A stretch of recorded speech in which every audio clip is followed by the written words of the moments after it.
I've listened to Master of Puppets by Metallica for almost 2 years. And I listened to it once yesterday. Welcome to Spin It.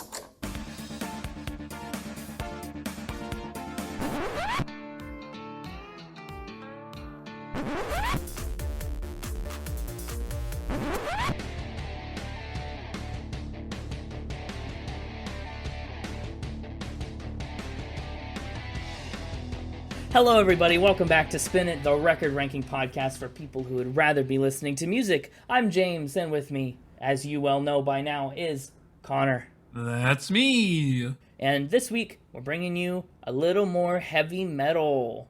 I don't think we've done a proper metal album. About to say, what do you mean a little more heavy metal? This is like we're bringing it to you for the first time. Not the first time. The closest I think we've touched is Avenged Sevenfold, but it's been a good 20-some, nearly 20 episodes since then. And I thought we were overdue. Yeah. So we're walking on the heavier side of things this week with Master of Puppets by Metallica. Yes. Are you a big Metallica fan? I know all of their kind of mainstream songs, you know, Inner Sandman, Nothing Else Matters, Fade to Black. Yeah. Those ones. So nothing on this album, really, except for Master of Puppets itself. Okay, so a lot of new content. One of the first times I remember hearing Metallica was when we were in an English class, and our teacher played One for us. You know, the song about a man who's been handicapped by an exploding grenade, and he's unable to speak and think, and he's trapped in his own head. Mm-hmm. And, boy, what a song. But anyway, that's my first Metallica experience. And I have an uncle who's a big fan. So I've kind of branched out, started to explore a little more Metallica music, and I think Master Puppets is a great addition to the podcast lineup.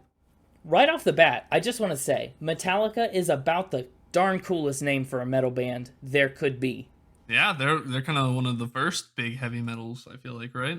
I mean, if not one of the first, certainly one of the most prominent over the last couple decades. They got to scoop up all the good names. They got to pick. Yeah, they got to go first. No. Well, I'll tell you a little bit about Metallica, and actually I know a little bit about where they got their name. Oh, okay. Well, we'll get to it. Metallica was formed by lead vocalist and guitarist James Hetfield and drummer Lars Ulrich in 1981. Lars actually put out a newspaper ad seeking guitarists, and Hetfield was one of the guys who answered the call. They added bassist Cliff Burton to the band after hearing him use a wah-wah pedal on his bass guitar, which is... Sorry, a what? A wah-wah pedal. Oh, what is, please. You know, for the sake of the audience listening, he might not know what a wah-wah pedal is. Why don't you enlighten them? Yeah, you might not know. Well, first of all, let's start with pedal, right? It's a little pedal that sits on the ground that you activate with your foot. Like a bike? No, like a guitar pedal. Oh. And you rock your foot back and forth on it, and it makes the guitar make a sound that goes like wah-wah. Like a baby crying. Not wah-wah. It's more common for guitars. It's not a thing you hear on a bass guitar a lot. And that really impressed the rest of the band members. So they said, let's get this guy. Let's snatch him up. Snatch him up for his wah. Yes. Cliff was the bassist up through Master of Puppets, but he passed away unexpectedly in a bus accident after the album's release. Yeah, I saw some of that. Yeah, and he was replaced by Jason Newsted in September of 1986. And eventually, Robert Trujillo took over bassist duties for the band. For a brief minute, Dave Mustaine, future founder of Megadeth, was in the band, but he was kicked out for his drug use, alcohol, and violent tendencies. His replacement was longtime guitarist Kirk Hammett, formerly of the band Exodus. So that's Metallica. That's who they are. They come from Los Angeles, but they've spent most of their time based out of San Francisco. Either way, California guys. And Metallica is actually, they're considered one of the quote-unquote big four thrash metal bands, along with Anthrax, Slayer, and Megadeth. And a funny story, here's the part where we get to learn about Metallica's name. Lars Ulrich had a friend who was going to create a fanzine, this fan-created magazine about metal music. And he wasn't sure what he wanted to call it. He was talking to Lars about this, and he's like, listen, I either want to call it Metal Mania or Metallica. And Lars hears this, and he's like, oh, Metallica is an awesome name. So he said, you have to call it Metal Mania. It's the greatest name in the world. He hyped up the name Metal Mania so that he could steal Metallica. And it worked. Yeah, it's pretty awesome. Yeah, I know, right? What a story. It was deceptive. There's something innately metal about stealing your name. So we're talking about one of the most popular metal bands to date. So obviously their award list is extensive. In total, they've snagged over 103 wins on nearly 170 nominations over the course of their 31-year and counting career, that's just a lot. That's a lot of numbers. 170 award nominations in 31 years. You can't beat it. They've been nominated for 6 American Music Awards and won 2 of them. They've been nominated for 8 Billboard Music Awards and won 5. They've won all 10 of their nominations for the California Music Awards, and they've been nominated for 23 Grammys. They won 9 of them for things like Best Metal Performance, Best Recording Package, Best Rock Instrumental Performance, and more. They were inducted into the Rock and Roll Hall of Fame in 2009, and starting with their self-titled album in 1991, their last 6 studio releases have debuted at number 1 on the Billboard 200. Which is just an absurd statistic. Most impressive. It is. Yeah, we talked a little bit about other artists who have, like Kanye West, I think, had a 10. He's tied for the record with 10 straight number 1 debuts. But, I mean, 6 is no slouch. They've sold well over 125 million albums worldwide, and they've actually been the 3rd best-selling artist since SoundScan started tracking that kind of statistic in the early 90s. So since the early 90s, Metallica is number 3. You don't happen to know number 1 or 2, do you?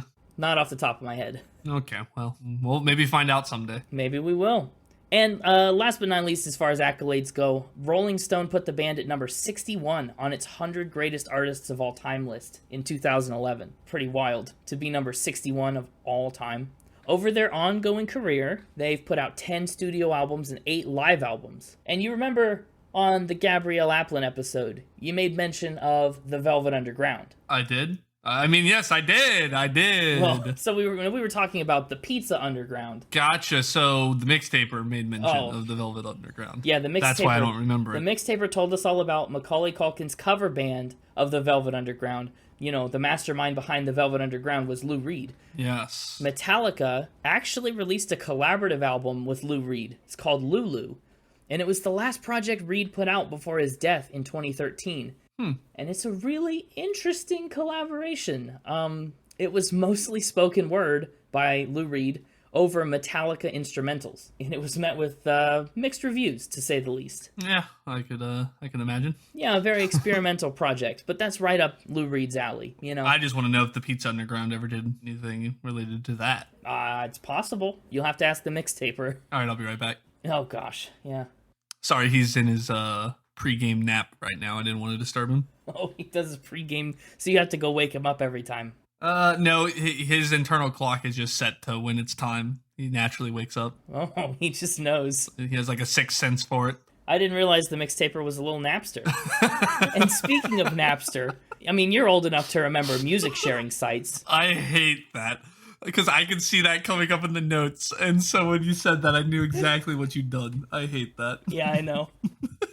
But yeah, you remember like LimeWire and Napster? They were actually a little before my time before I started really caring about music. Okay. Like, they were during my time, but I didn't really care about music back then. Sure. You didn't really care about music until 45 episodes ago. Oh, it's a little rude, but not completely unbased. Yeah, exactly. So Metallica was actually really famous for standing up against file sharing and music piracy like that, and specifically against Napster. They led a suit against them for sharing copyrighted content without permission. This all came about because in July of 2000, they found one of their songs getting radio play before it was released. It got leaked on the site. The upcoming single, as well as their entire catalog, was just sitting there for anybody to download and have. No. And they did not like that. They settled the case after Napster was almost purchased by BMG, but Napster would go bankrupt within 2 years, and that sale was blocked by a judge. Oof. So Metallica is a big player in the anti-music piracy game. That's cool. It is cool, yeah. That's enough about Metallica. Let's talk about Master of Puppets. It came out on March 3rd, 1986, and it's Metallica's 3rd studio album. It peaked at number 29 on the Billboard 200, and many people consider it to be one of the most influential thrash metal albums of all time. It went a whopping 6 times platinum by 2003, selling over 6 million units in the USA, and it was the very first metal record to make it into the Library of Congress's National Recording Registry. Add it to the list. It's on the list. And it's also on Rolling Stone's 500 Greatest Albums of All Time list. at number 167. IGN called it the best heavy metal album of all time. I mean, it's certainly got some acclaim. Yeah. I have a question. Yes. Where was this album recorded? Glad you asked. This album was recorded in Copenhagen, Denmark, the home country of Lars Ulrich. They were actually, this is a fact that blew my mind and I had no idea about. They were in talks with the bassist and vocalist of Rush, Geddy Lee, to produce this album, but that never came to pass because of scheduling conflicts. I mean, I cannot imagine what Master of Puppets produced by Geddy Lee would sound like, but that's incredible. It's maybe for the best, because look how well that did not being produced by him. It's true. Yeah, fair point. Another interesting tidbit about their recording practices is that the band was kind of known for their heavy drinking, but they were really, really diligent about staying sober on recording days because they wanted to really refine and perfect this album. With the success of their first couple releases, they really started to get picky about the sound they wanted, and they wanted to make everything just right, so they sobered up as they recorded it. Master of Puppets did not actually earn any of Metallica's Grammy nominations, but their next record, And Justice for All, is the one that kickstarted their Grammy career. When they were creating this album, they already had the title for it in mind, and they built all the songs around that idea. So conceptually, this helped a lot with focusing their vision for this record. You know, they were able to bring everything back to that Master of Puppets metaphor, the general idea. As far as songwriting goes, they said that to make each song, they started by creating a guitar riff. They said it was assembled and reassembled until they started to sound like a song. And then once they had all the guitar riffs in place, they'd give the song a title based on what it would sound like and how it would relate back to that theme of Master of Puppets. And then once it had a title, Hetfield would write in the rest of the lyrics. So it's kind of a backwards songwriting process, but the results are pretty interesting. Interesting indeed. Yeah, well, I think it's time... Well, hang on, actually. Oh. I have something to contribute to this first half of the episode for once. Oh, I thought we were going to go wake the mixtaper up, but I guess not. Yeah, it's been a while, but I've got some new commissions from the art department to share with you. Art department? Ooh, I'm very excited to see new art department commissions. We haven't had one of those since the reveal of Spinny in episode 18. Yes, it's been a bit. Here, a few episodes back, we did the Album of the Year Grammy-winning John Batiste album, We Are. Yes. And that got me thinking, I was a bit jealous of the Grammy trophy that everybody gets and everything. I felt like I gave him a Spin It award and I didn't have a trophy to give him. No, you're right. And so I commissioned the art department to design a Spin It award trophy. Yeah? That we can start slapping down. And this is what it looks like. We have a Spin It award trophy? We do now. Oh, I love it. It's so good. It's a classic little trophy stand, with a spot for the plaque and everything on the bottom. And then it's a golden spinny standing on top of it. Yeah, that's lovely. Now we can start giving out actual trophies with our awards. I love it. I love it. And we're absolutely going to have a section on the website that becomes like a trophy room. That's exactly what I wanted. So I'm glad we're on the same page. Now we can transition to Factor Spin. Yeah, wow, what a transition that is. Yes, go check out our socials. That feels very official. You know what? I'm going to give the art department the Best Spin It award. It'll be the first bestowing of this award. Oh, the first one to receive a trophy is the creators of the trophy themselves. That's right. Shout out to you, art department. Heck yeah. So the mixtaper should be waking up from his afternoon nap. Is that right? Yeah, he's actually a little grumpy because he had the sixth sense went off when you tried to transition, and then I cut it off, and so he woke up a little prematurely. Oh no. So yeah, let's just get him over here. Yeah, let's. It's me, the mixtaper. Let's go. Good morning. Sorry about that. I didn't know that was gonna happen. It's not your fault. I'll blame the one that interrupted. Good, yeah. Please do. Well, let's just jump right on into it, shall we, with fact number 1. Yeah, I'm excited to see what you've come up with for Metallica. They hold a Guinness World Record. Very vague, very vague. I have no trouble believing that they do.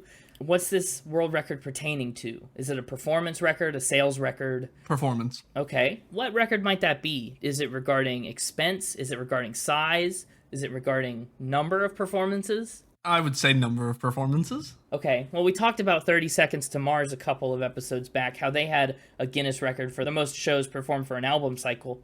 I could ask is this all day? I probably should just say, what is the record? In 2013, the band went on tour and ended up performing on all 7 continents in 1 year, becoming the first band to do so. Okay, so 6 of those continents, easy peasy. Sure, I'm all in. There's a 7th one. What was the occasion for their performance in Antarctica? They just wanted to do it. They just, to get the record. They just wanted to be the ones that did it. No, not even. They didn't even realize that they had set a record. And they said, and I quote, "Good thing someone was paying attention." Incredible.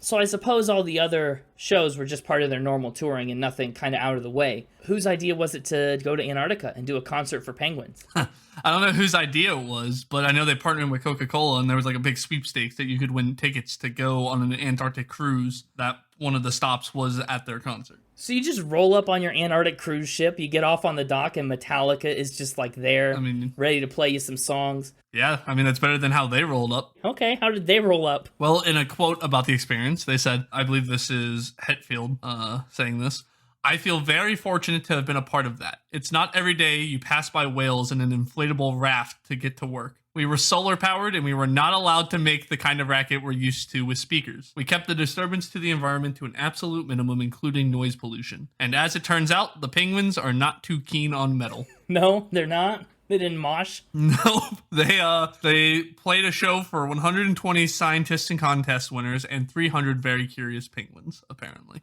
300? The penguins outnumber the scientists nearly 3-1. Apparently. Wow, that's awesome. But is it true? I like to believe this. A lot of bird facts lately. You're really on a bird fact thing with the chicks and the condors and the ostriches and the penguins.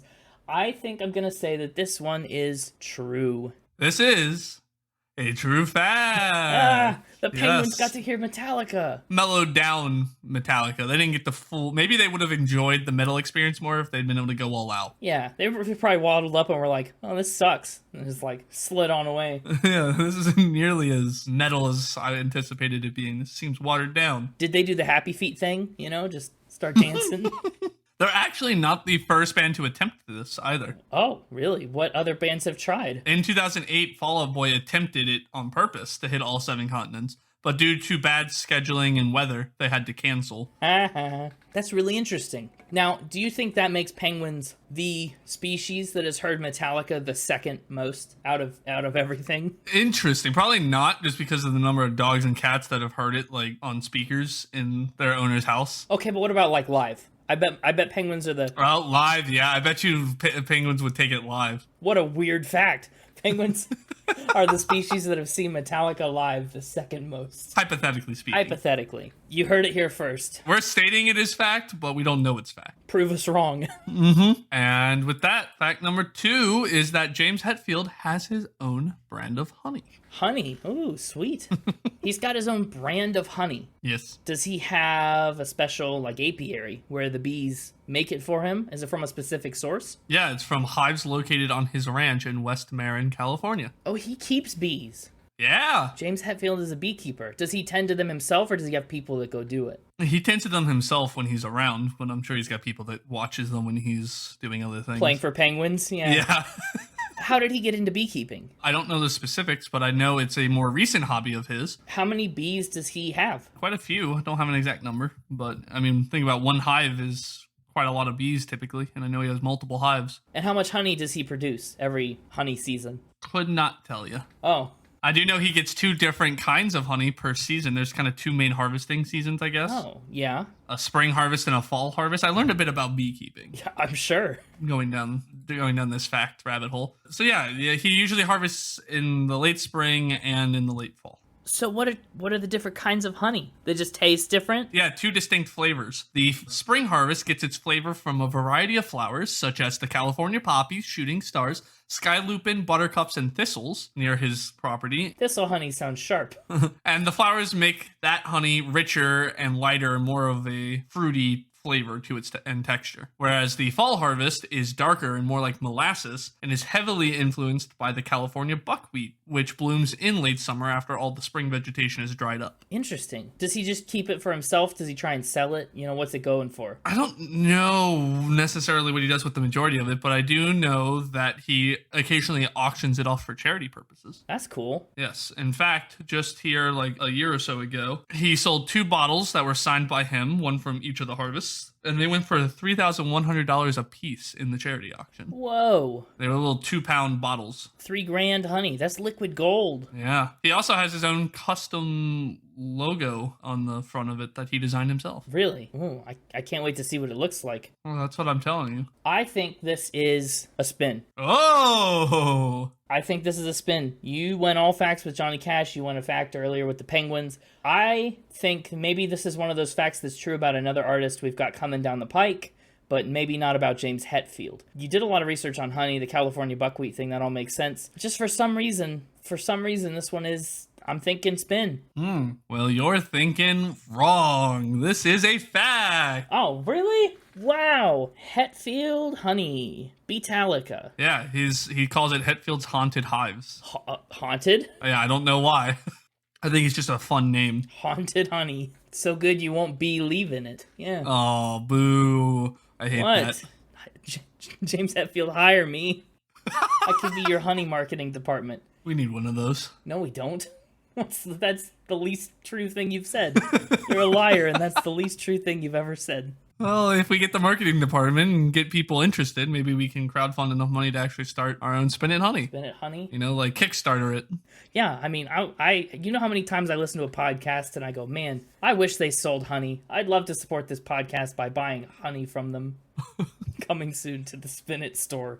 I don't know how you're going to ramp up your facts from here. I mean, the penguin one is wild to think about. Well, you ramped that one up farther than I anticipated. That one got a premature ramp. I guess it did. Now we're gonna plateau here for just a moment and say that the band also has a brand of whiskey. Ooh, what's it called? It's called Blackened. Oh, I thought you were going to say it was called Maltalica or something, but I guess not. Blackened. Okay, that's a pretty hardcore name for a whiskey. The pun is coming in a few more questions, don't worry. Oh, okay, there's a pun to get to. Yes. How long have they been making it? Since 2018. Oh, another recent development. How'd they get into it? What inspired them to try and make whiskey or brand themselves on whiskey? Well, as you said, they're pretty known for their drinking, and so they wanted to have their own brand of drink. Sure.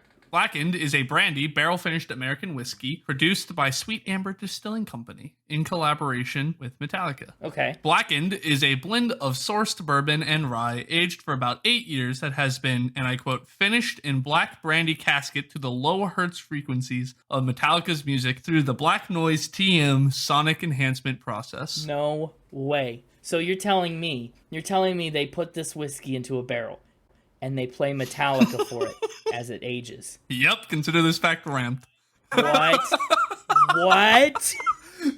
It's like the only comparison my head is making is when, like, in pregnancy, people will play music for their babies. That's exactly what I thought of. What is the science? So essentially what this means is the whiskey is dumped into charred Spanish brandy barrels that then are blasted with Metallica's chugging power chords and quick-fire drum riffs to vibrate the liquid and increase the interaction between the wood and the whiskey, thereby picking up more flavor and color. Wow. And so that's scientifically, maybe not to Metallica specifically, but just agitating the whiskey with sound waves is like a scientific thing then. Yeah, well, just agitating it in general is typically done. The sound waves is the... It's just a gimmick. Yeah. The jury's out on whether or not it's a gimmick. Like, technically, yes, because they are agitating it with vibrations, they are doing what they're saying. Whether or not it's doing it in any sort of special way from just normal stirring or shaking is jury's still out on, from what I've read. Sure. Can I get like a custom whiskey? Like if I had enough money, could I go and say, I only want this one to listen to For Whom the Bell Tolls, or I only want this one to listen to Fade to Black? Do you think they'd taste different? I guarantee if you had enough money, you could absolutely do that. And I think if they would taste different is exactly what this Black Noise TM proprietary process is aiming to do. Oh my goodness. What if we started making whiskey, but played our podcast episodes into it, and it would taste like us. Yes. No. And there's gonna be a specific flavored one that's just called like the Mixtaper brand, and it's just subjected listening to the Mixtaper go, hey, and yeah, over and over. Over and over. I never knew this about whiskey. That's awesome. They actually just recently introduced a second limited edition flavor, and here comes your pun, called Ride the Lightning. Ride the Lightning. It's a blackened Kentucky straight rye double cask finished whiskey, aptly dubbed Ride the Lightning TM, inspired by Metallica's 6 times platinum sophomore album, Ride the Lightning. This welcoming limited edition rye whiskey is double cask finished using Madeira and rum casks. Our proprietary Black Noise TM sonic enhancement process utilizes a playlist consisting solely of a live recording of the Ride the Lightning portion of Metallica's June 2012 Orion Music and More Festival setlist. The only time the band has ever played the album live in its entirety. Wow. What a special, bizarre thing they can do to ramp up the cost of your liquor. Yeah. I think this is almost certainly true. If it's not true... If I wrote that entire marketing thing myself, that's impressive, right? It is impressive. That's what I'm thinking, yeah. It had a lot of specific info about whiskey. Apparently, you can get a bundled Ride the Lightning and regular flagship blend blackened set 2 bottles of whiskey for approximately $120. And yes, this is a true fact. This is true. Amazing. Very bizarre. I would never have guessed this. Coming soon to a Spin It store near you. Spin It whiskey and honey. Yeah. But I got one more for you. And now you see, we had the crazy premature ramp of the penguins. Then we had the honey, which was... It was all right, but then we ramped up with the sound whiskey. One last major ramp for you. Okay. And that's that Lars Ulrich commissioned a toilet made to his likeness. I'm speechless.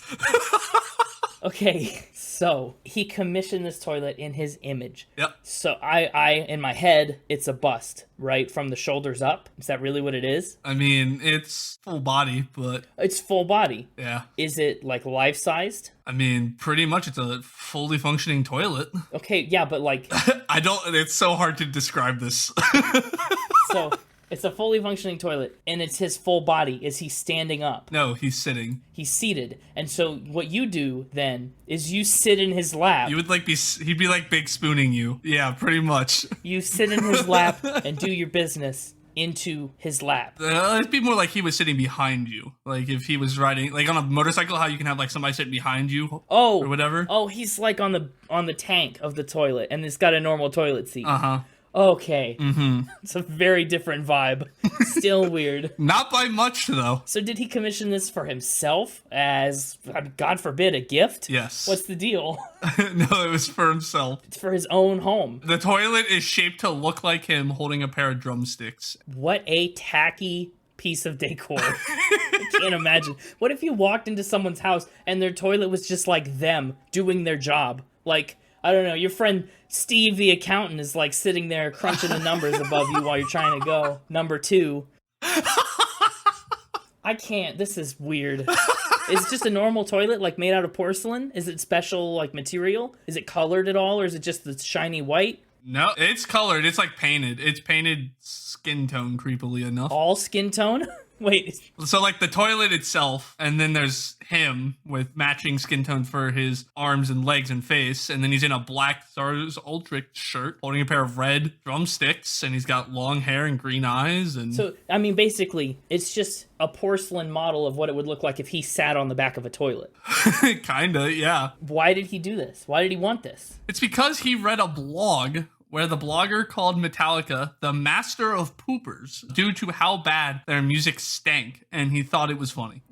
Really? Oh, that's no reason to commission a toilet. How much money did he waste on this? I have no idea, but it couldn't have been that cheap. No, it can't. I mean, a custom toilet? I don't even know where I would start to look for a custom toilet. Like, I don't know who the first person I would contact. Coming to a Spin It store near you. Honey, whiskey, and custom toilets.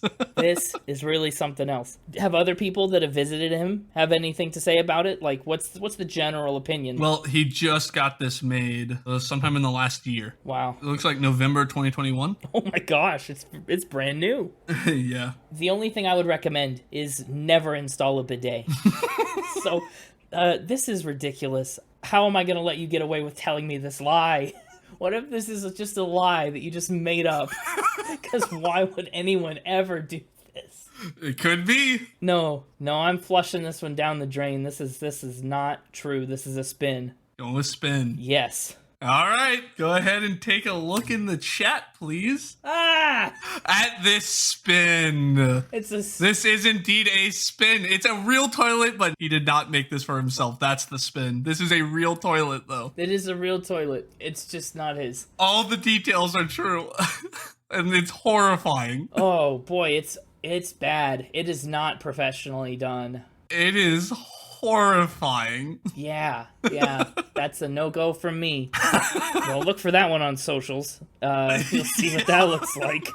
Oh. There's this music blog I found that picked this up from the person who made it, and their start of their article is just, warning, this cannot be unseen. Oh God, my eyes, for the love of all that is holy, why would you do something like this? Why would you do something like this?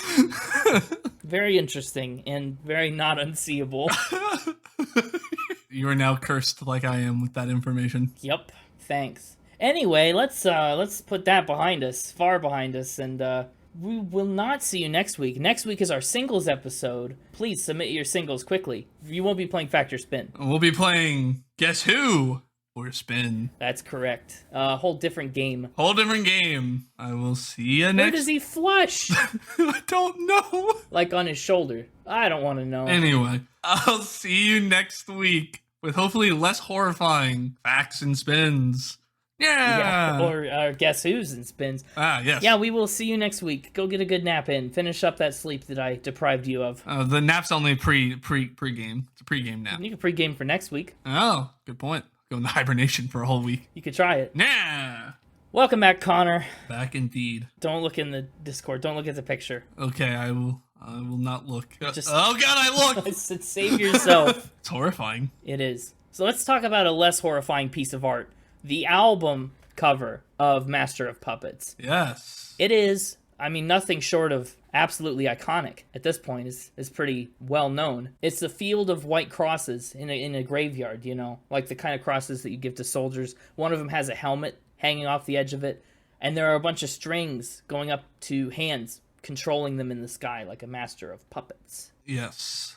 Yeah, this art was designed and conceptualized by the band and their manager, Peter Mensch, and it was painted by Don Brautigam, who did a lot of work on book covers. So he's really good at telling stories with his artwork, which is kind of what this is. Yeah. It's a story contained in this one picture. Everything down to the details of the fact that it's like a red-hued sky, cloudy sky, all in red and orange and yellow makes it ominous. Very ominous. And all the weeds that are growing up through it are brown and dead looking. Yeah, those are going to make you the molasses honey. I think, honestly, I couldn't conceptualize a better cover for this record. Top notch. But that said, let's talk about these 8 tracks. It's a long album. Small amount of tracks, long timestamp. Long timestamp is right. Yes. The shortest track on this album is 5 minutes and 12 seconds long. And that's Battery, the opener. They forgot to charge them ahead of time. That's why it's so short. Is that it? The batteries died. That's kind of the opposite of the point of the song. Oh, that's fair. Battery is a prime example of thrash metal, if not the song that kicked off the entire subgenre of thrash. It's also one of Metallica's favorite opening songs for their concerts, and it's pretty easy to see why. It is very high energy, and it's a song about having energy. It guides you into the headspace you need for the album, right? It starts off with that softer guitar solo and then kicks itself up a notch. Yeah, it does. Right before it kicks itself up a third notch to go into the verse. It's a great progression and a great way to build the intensity as you get into this song and this album. It takes you from 0 to 100. Yeah, it sets you up perfectly. The song is actually a tribute to Metallica's fans, who are the source of their energy, their battery, but also Battery Street is a San Francisco street that's home to a lot of clubs that Metallica would play in their early days. It charged them up, it kickstarted their career. Oh. James Hetfield said, "It felt like home. This is where we got our energy." That Battery Street circuit. So it's a double reference. Is it just me, or are the lyrics kind of meh? Yeah, no, it's not. It's just you on this one. They're kind of just meh, right? The problem you run into with this one is that the way that they're sung is far from meh. And it's so high energy and so engaging that it's really easy to overlook. But when you, to be in this context, devoid of all the music, and just to say, smashing through the boundaries, lunacy has found me. And they have a specific way of writing their lyrics that's kind of just meh for me. And we'll see it on a couple other songs where they do this thing where they give you, like, the line will be two kind of disconjointed phrases, like hypnotizing power, pause, crushing all that cower, pause. You know, like they're like two disconnected thoughts that they're putting together. They do that, yeah. That's part of their recipe. And, I mean, sometimes some of these lines go a little out of their way to make the rhymes. Hungry, violent seeker, feeding off the weaker. Like, to be a violence seeker. That's not like a natural combination of words. They've kind of Frankenstein that phrase together. Whipping up a fury, dominating flurry. Yeah, it's just sometimes some things that rhyme. Yeah. That said, though, I mean, they do use a lot of buzzwords. Destruction and powerhouses and aggression and obsession and crushing. Yeah. Woo! Battery! That's exactly what it is meant to instigate. I mean, they nailed that. And I love all the different instrumental breaks that they throw in on this song and throughout the album. In my opinion, I mean, I will explain it better in Final Spin because this is going to feel disconnected. I think their instrumentals are a lot of what makes this album. Yeah. Their guitar solos and their creativity in the instruments department is really unparalleled, and I think it far surpasses lyrics. Oh, absolutely. I like Battery. Battery's, I think, one of my favorite songs on the album, and it's obviously one of Metallica's most popular songs, period, let alone off this record. But not as popular as Master of Puppets. Not nearly as popular as Master of Puppets, no. Track number 2, the title track. They've played this song live over 1,700 times, making it their most played song ever. It clocks in about 130 plays ahead of Creeping Death and 150 ahead of For Whom the Bell Tolls. Okay. And for comparison, Orion only has like 70 plays. So 1,700 live performances of the song is incredible. Yeah, it's the only song I knew off the album before listening to it. I mean, same for me. I've just listened to the album longer. Yeah. But this is one that I knew outside the context of the record. Right, exactly. I don't know, to me it's still Nothing Else Matters. Oh, wow. Nothing Else Matters is my favorite Metallica song. Interesting. And one of my favorite kind of rock, I know that we're in heavy metal, but that's like rock adjacent. It's like one of my favorite rock ballads. Interesting. I really like Nothing Else Matters. I was sad we weren't doing whatever album that's on. See? Yeah, you don't even know what album it's on. Don't need to. I was a singles guy before this podcast. Master of Puppets is a song about drug addiction and falling into this pattern of drug abuse where they take control of your life and, quote unquote, pull all your strings to affect your behavior. So, I mean, it's a very obvious kind of metaphor that's at play here, where all of a sudden your life is out of your own hands because everything that you do is dictated by where you're going to get your next fix and what kind of drugs you're on and stuff like that. See, they still kind of do it here. Less so. More, they only do it really on the couple of verses that are widely spread apart in this song. The first thing you hear is end of passion play, pause, crumbling away. It's that same structure, and it's like these little, sentence fragments. Yeah. It's very fragmented and disjointed. Doesn't lend to making good lyrics, in my opinion. Not necessarily. But it does, I guess, lend to that energy that they're going for. It's a sense of urgency that comes with not ever having a complete thought and being hit with, impassioned buzzword after impassioned buzzword. And it does work. I mean, they work their way into it. Veins that pump with fear, sucking darkest clear, leading on your death's construction. I don't know. They get into some good lyrics here. And this is maybe their strongest lyrical song on the album. It's definitely up there. I'm thinking of one other one we'll get to that I liked the lyrics on. I've kind of got a top 3 lyrically, and this one would be in my lyrical top 3. Yeah. What do you think of the actual chorus? I think the chorus, first of all, I mean, it's iconic in metal music. Mm-hmm. Actually, when Metallica plays the song live and they get to that chorus, Hetfield lets the audience scream the master, master part. It's a real crowd pleaser. Huh. Yeah. Master of Puppets, I'm pulling your strings, twisting your mind and smashing your dreams. I don't want to call that certified poetry, but it is just kind of blunt in a way that really like draws attention to how out of your own control the situation would be. Everything sounds really bleak if your mind is twisted and your dreams are smashed. And it also illustrates this kind of dependence, right? Call my name because I'll hear you scream. Whatever you're going through, just, come to me. I've got you covered. I'll take care of you. In this like creepy, overbearing way. I think one of the most real and brutal like moments in the song is that verse 2, chop your breakfast on a mirror. That line I'll give certified poetry to, even though it's... I agree that line's pretty good, but I also really like the way they say pain monopoly, ritual misery. Yes. Yeah, right before it. We always do this. So one of us always picks a line and then the other one always goes, yeah, but look at the one before or after it. I actually, so an interesting that happens... I don't even 2/3 of the way through the song, I guess. It's a long song. It's 8.5 minutes. They hit a big instrumental break where they really slow it down. And it's like almost a whole different song that they just inject into the middle of this one. Inject is an interesting choice of words. But yes, in a song about drug addiction, it is rather injected in there.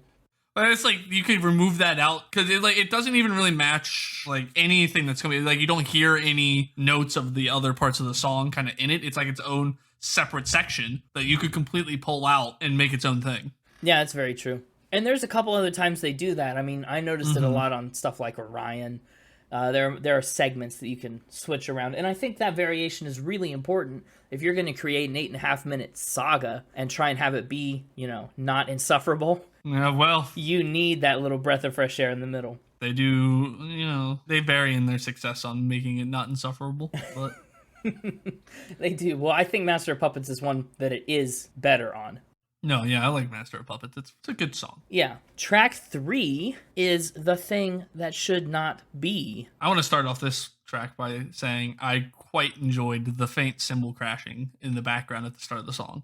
Oh, what a thing to pick up on. As the song's going, you got the guitar and the drums doing the thing, and then in the back you just kind of hear happening, and it's great. Yeah, it is. It's very subtle, but very important. The Thing That Should Not Be is one of several of Metallica's songs that references Cthulhu. Yes. It kind of presents this Lovecraftian dystopian beast that comes to destroy everything, and is very rooted in mythology and like fantastic elements like that. There's several. This entire song is rooted in that. Like you said, you got Cthulhu in there. Verse 1 references the shadow over Innsmouth, which is like a creepy mythological tale. There's all sorts of them just in here. Yeah, the great old one searching the hunter of the shadows is rising.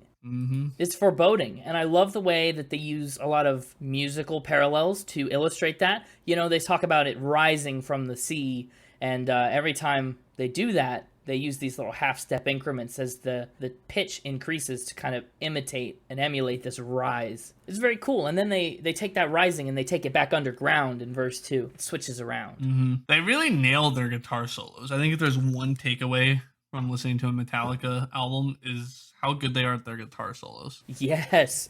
I thought I made that note too. Is this a wild guitar solo on this one? It's perfect for this song. Like every single one is unique and different and like stands on its own. Even though a lot of the songs themselves get to be a bit samey and kind of bleed together in terms of their sound. That's a good point. If you were just to take a random like cross section of any one of these songs, you might not be able to pick out which one it is.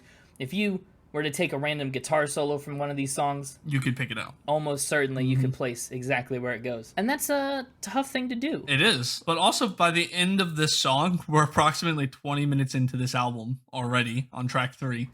And I'm starting to get a little bored of the album at this point. Yeah. That's understandable. This song especially has a lot of repeated themes, musical motifs, and lyrics. Like it's very blocky, very segmented. I think The Thing That Should Not Be is the song that is the most guilty of not mixing things up enough. I agree. Out of these 8, it's the samiest. But they luckily saved themselves with the next track. Oh my goodness, yes. Welcome Home, Sanitarium. So my first note on this one was, I like the start of this song, but they usually start the songs off uniquely, and then by the time they hit the main body of the song, it all starts to bleed together. But boy, do they not do that on this one. No, this one definitely starts in a way different tone than everything so far. Yeah. Welcome Home, Sanitarium is a song about someone being mentally abused while there in an insane asylum. And it's based on One Flew Over the Cuckoo's Nest. Yeah, Nurse Ratched. Now, we just recently had a similar song based on this book and movie. Is there any chance that you remember which one? Any chance? Sure, there's always a chance. Yeah, how big is the chance? Basically non-existent. With the title Welcome Home should maybe jog your brain. Wait. I'm tickling a memory. Okay. It's gone. I don't know. Oh, you are a fake fan. Wait. No, it's gone. The song I'm talking about is Take Me Home by Phil Collins. Oh, no. That one's also, remember, because we talked about how people thought it was about him actually going back home because that was what the music video was, but it was supposed to be someone getting out of the sanitarium. Yes, that's right. Well, you're 0 for 1 on that game today, and unfortunately, that's the only round you'll be playing. Uh-oh. No, that's fortunate because I didn't want the score to get worse. I'm bad at that game. It can't get worse than 0. You could have only improved. Well, I could have been in a bigger deficit. A worse 0, yeah. I really like the instrumentals on this song as well. Oh, the echoey guitar? Yeah, they give me strong Nothing Else Matters vibes. Okay, well, that's good. That's the song you like. Yeah. Is that the other Metallica song that you know? You've only talked about it 5 times. No, I've talked about a couple others. I know. In fact, let me see. How many of them can I list off the top of my head? Nothing Else Matters, Enter Sandman, Fade to Black, I Knew Master of Puppets, that's probably about it. Okay. Well, that's a good handful. I do love his softer vocal here. It's not got as much grit to it, and it really makes the first verse stand out and gives us a lot of context for how we're supposed to feel going into this story. It's not supposed to immediately make us mad like Master of Puppets. It's not supposed to immediately amp us up like Battery. This one's supposed to just kind of ebb and flow in there, like welcome to where time stands still. It's just softer. And we kind of get a sense of where we are. But then, I gotta say, one of the best moments on this song and one of the stronger chorus, as you would say, chorus hits on this album happens on Sanitarium, where they take Santa and they lean heavy into the hook with that, and then Tarium comes down really hard. I love that. Yeah, it's good. It's solid, very solid. And this is another song, I think, where the lyrics, they're not as choppy as they have been on past songs, and this is another one that would be in my lyrical top 3. Mm-hmm, correct. I like the line on the outro, kill, it's such a friendly word. Yeah, seems the only way for reaching out again. Again, that mood they're trying to put you in, that headspace they're trying to put you in, that's a good line for that. Very much. The last song in my lyrical top 3 is probably the next one, Disposable Heroes. I like this one. Well, I like and I don't like this song for different reasons. Uh-huh. I'd be really weird if you liked and didn't like it for the same reasons. So, for me, it's an insanely fast song, first off. It is. Actually, some sections of this song even get up to 220 beats per minute. Yeah. Which sounds like this. Nice. It's pretty fast. And for comparison, the average heavy metal song has between 100 and 160 BPM. So, this is like double. Sometimes more than double, yeah. Yeah. So it does come in fast, but I love that they're not afraid to change that tempo and slow it down for a turnaround or to create a really dramatic effect. They don't lock themselves into that 220, despite using that tempo to ramp it up. Disposable Heroes is an anti-war song told from the perspective of a soldier who's constantly ordered to get back to the front by his superior. He starts to realize that to the people in power, they're all just disposable. Their lives are spent, and for what? And thematically, it reminded me a lot of Pink Floyd's Us and Them. But, wow, could they not be more different songs musically? Right? Very fast song versus, a very drawn-out, slow song. Very different. You could fit, the entire first verse of this song in the time it took Pink Floyd to say the word us. Us. And them. So slow. The pre-chorus in this song is probably the lyrical highlight on the album for me. Oh, yeah. It is so good. Soldier Boy, made of clay, now an empty shell, 21, only son, buddy served us well. That is so good. Where was that on the rest of the album? Yeah. Well, and then we get the picture of the boy who's now an empty shell, finished greeting death, he's yours to take away. Like, we live his whole life in that quick little pre-chorus. It's so good. And then they just ruin it with the chorus. The chorus sucks, in my opinion. Oh my goodness, you don't like Back to the Front? And I did not care for Back to the Front. Oh, I think that was one of the more memorable points on this album. No. Because I know it gets repeated a lot, and I know that's a sticking point. It's not even that. I mean, it is, but it's not only that. It's like from the minute I heard it the first time, like the pre-chorus is a way catchier and more powerful chorus than the actual chorus is, in my opinion. Yeah. And they repeat it too, and I'm glad when they repeat it. They said they could have just left that as the chorus. I did not care for the back to front. Like the "you will die when I say you die," "you will do what I say when I say," like all that. I did not care for any of that. Interesting. Maybe that's because it's a little more blunt. We kind of lose a lot of the pageantry. It's just, I think, also part of the way they say it. Like, "you will do what I say when I say," like, what a nonsense line. That's not nonsense. I mean, it's not nonsense in the sense that it could have easily just said, "you will do what I say." You didn't need the "when I say" part. Well, I think the "when I say" in "you will do what I say when I say" plays very well with "you will die when I say you must die." They bounce back and forth off of each other. Yeah, that line's even clunkier. Well, but the whole point is that it's barking orders at you. Yeah, but you could just said, "you will die when I say to die," or something like that. Like, you didn't have, it's clunky that when I say you must die gets clunky. But then you lose the imperative of must. Like, the dying is necessary. It's inevitable. Get out there and just do it, Yeah, the whole chorus, not for me. Track 6 is where we're headed next, and we're well on our way to the end of this album. Leper Messiah. But we still got like 20 minutes to go. We still have, a good long ways. Leper Messiah is, as you might guess based on the title, it's a song about corruption within organized religion. Mm-hmm. Yeah, the lyrics tell the story of a preacher, the titular Leper Messiah, who draws in sick, suffering, and hurting people with all these flashy promises. And, they talk about like a circus carnival barker. Mm-hmm. He brings everyone in just to take advantage of them for his own benefit. Specifically, Hetfield says that Leper Messiah deals with how people bow to TV preachers and they send all their money away. Well, because, in religious history and things like that, like lepers were always something to avoid as well. But like messiahs were like,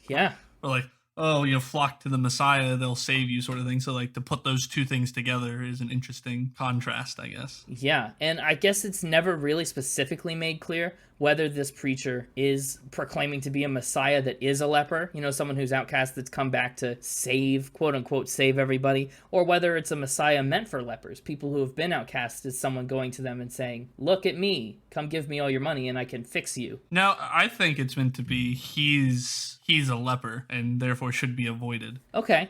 He should be cast out. Like, he's someone who was cast out because of his false preachings, maybe, but continues to kind of spread. Because he says right there in the pre-chorus, "Please spread his disease." Yeah. Like, he's trying to get you to go out there and spread the lies he's telling. I don't know. Yeah. I've always thought of it more of the second way, where he promises to like take care of all the lepers, all the people that are outcast and sick, and that's how he lures them in. You don't have anyone else, so come to me. And the more you give, the better seat you'll get. The more I can do for you, the more you do for me. Maybe it's a little column A, little column B thing, because if you were a leper yourself and been cast out, who would you be around to continue preaching towards? Other lepers. Maybe it's a little column A, column B situation. Hey, Metallica, which column is this in? If you're listening. Is it column A, column B, or column AB? Yeah, that's both of them. Some strong buffoonery to start the lyrics off on this song, in my opinion. There's a few of them in here. I was mostly starting on the chorus, "Send me money, send me green, heaven you will meet." It feels a little too on the nose. It's not the only time on this album either that they're too on the nose with their lyrics, but that one feels a little undercooked. Well, and you get a bit Yoda-y in the pre-chorus there with "Suffer for his glory you will." It's a bit... Okay, well, yeah, you're right. Get a bit of a Yoda moment. The syntax reversed it is. And once again, somehow the pre-chorus is catchier than the chorus, in my opinion. The "please, please spread his disease" is way catchier than "time for lust, time for lie" for me. And then, too, the first verse is fine. It is. But then later on, we get back into that broken up. Marvel at his tricks, need your Sunday fix, these quick little fragments of ideas. Yeah. It's so interesting you pointed that out because I've never really thought of it before, and now I can't unthink it. Mm-hmm. I've always, I guess subconsciously been aware of it, but now it's bugging me. Yep. And then it ends, of course, with a classic lie, lie, lie, lie, lie, lie, lie, which, again, little on the nose. But that brings us into an instrumental. Yes, as heralded by your classic yelp of instrumental. That's how we know. It was more of a yelp. It was kind of yelpy. A yelp would be like, instrumental. You could do that too. Orion is the third instrumental that Metallica ever released. 2 of the 4 songs solos on this one belong to Cliff Burton and his bass. And remember how we talked about his extensive use of the wah-wah pedal? You can hear it on this song if you know what to listen for. This is actually, because of that, it's Cliff Burton's second favorite song from the record, only behind Master of Puppets. It's a good one. It's a long instrumental, first off. Yeah, the longest we've talked about for sure. And one of the better ones, I think. Just in terms of like its musical acumen, you know, its innate musicality, it's certainly up there. Yeah. Unfortunately for this song, with all the similar sounding long instrumental breaks you get on all the other songs, this doesn't really stand out as much as it could have. It kind of, yeah, it fades into the background a little bit. A caveat on that changes as you go through the song. Again, it's a long song. Oh, yeah. 8.5 minutes, basically. It does continue to show off how phenomenal they are at guitaring. At guitaring, yes. But, you know, they should have ended the song at the 4-minute mark and faded out on the cymbal crash, in my opinion. Really? Simply so that the next section could be its own song. You wanted the second section to be its own thing. Yeah, because it's way different and way better than the first 4 minutes you have to suffer through in order to get to it. Suffer? You're suffering through an instrumental. Maybe suffer was a bit harsh. But... I was going to say. The middle part of the song is actually really popular. James Hetfield has a tattoo of a musical staff with the notes for that bass part in the middle tattooed on it. So good. And like I said, listening to that bass just nail those rising and falling scales in the background. It adds some depth to the song that you don't get a lot of on other songs. Yeah. And then there's some really fun guitar riffs around the 6-minute 30-second mark. Absolutely. Yeah. By the time you get all the way there, you're craving it. Yeah, but then that last minute, they revert back to the first half. And like I said, just no. You didn't think that was good for continuity's sake? Well, it's good enough for continuity's sake, but if they had done what I wanted and cut it out as its own thing, it wouldn't have been necessary for continuity's sake. Yeah, man, where were you in 1986? You should have told them. So if only. If only. What might have been. They're hiring you to be their honey PR person. They should have hired me to be their retroactive songwriting person. HR honey resources. I love the placement of Orion too. I think if you tried to, just as a mind experiment, I think if I tried to move Orion somewhere else on this album, it would kind of crash. Leper Messiah coming after Orion really undermines it. Closing the album with it is a no-go. I think, honestly, right where it is about the perfect spot. Yeah. So hats off to them for that decision. They nailed it. And I also think they nailed the final track placement. Do you think? Well, it's definitely the best song to end the album. Damage Inc. is the last song on the record, and it's a dystopian song, another dystopian song, about a corrupt corporation that's exploiting people, abusing workers, and just generally kind of the worst. Been on the nose to call your corrupt organization Damage Inc., but... My note verbatim says Damage Inc. as a name feels a little on the nose, but what do I know? Yeah, glad we had the same thought. I'm okay with this song. Like I said, I think this is a good song to end the album. Out of this handful here, these 8 tracks, Damage Inc. is the one that's going to end it, but it's not my favorite. Really? So this is going to be your disposable heroes then? Because I really liked Damage Inc. Maybe, yeah, maybe. I really like all the reverb and volume swells they do in the intro. I nail them. I would say guitar riffs, like guitar solos, and the way they start songs are like the 2 things they do best on this album. Unfortunately, a lot of those good intros, they can't keep the ball rolling. But on this one, I think they do. I like it. And the whispers at the end of the choruses, chef's kiss. Great little touch. It's interesting that you mentioned that intro. That is the bass intro. It's got 12 different layered bass tracks. So it is big. It is intense. Worth it. Yeah. Yeah, the way they like do the whispered damage incorporated at the end of the chorus. Perfect. It is. It's just a lot of the other lyrics feel a little dramatic. We'll get to it in my lyrics score, but I think this song is one that leans a little too heavily on its concept. I like this one, I guess, too, lyrically, because it's not got that broken up lyrical structure. It's got a more fleshed out lyrical structure. So maybe that was biasing me a little bit. I don't know. I don't mind a heavy-handed, leaning into the concept. There's a time and a place for that. And I think this is an okay time and place. Well, okay.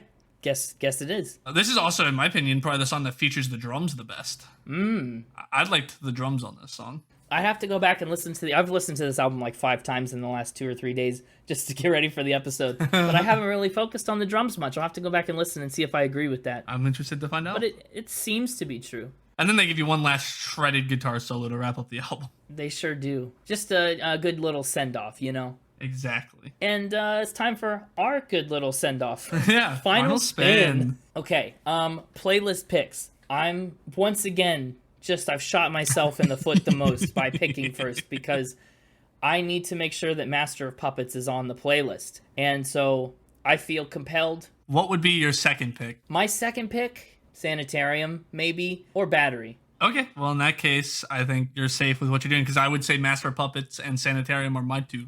Oh, okay, well, there's your playlist. There's our playlist. It's kind of a shame to ditch Battery, but as you mentioned, I mean, Battery is a lot of buzzwords and high energy. The music is good on Battery, but I think if we're going to dig into what this album's really about, it's definitely, I mean, you got to go a different direction than Battery. So Master of Puppets and Welcome Home, aka Sanitarium. Yep, I'm for it. What a dystopian album.